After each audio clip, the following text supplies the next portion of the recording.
কাল থেকে শুরু হবে ঢাকা প্রিমিয়ার ডিভিশন নারী ক্রিকেট লিগ। এবারের আসরে অংশ নিচ্ছে ৮টি দল। মিরপুরে হয়েছে লিগের ট্রফি উন্মোচন অনুষ্ঠান এবং ক্যাপ্টেন্স ফটোশুট। ওয়েস্ট ইন্ডিজ সফর শেষে দেশে ফেরার পর দীর্ঘ বিরতিতে ছিলেন নারী ক্রিকেটাররা।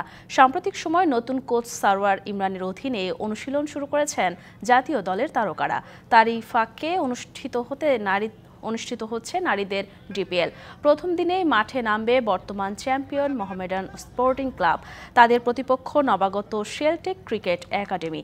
এই দলের নেতৃত্বে জাতীয় দলের অধিনায়ক নিগার সুলতানা জ্যোতি জানান, ক্রিকেটারদের উন্নয়নে আরও কর্পোরেট প্রতিষ্ঠানের নারী ক্রিকেটে আসা উচিত।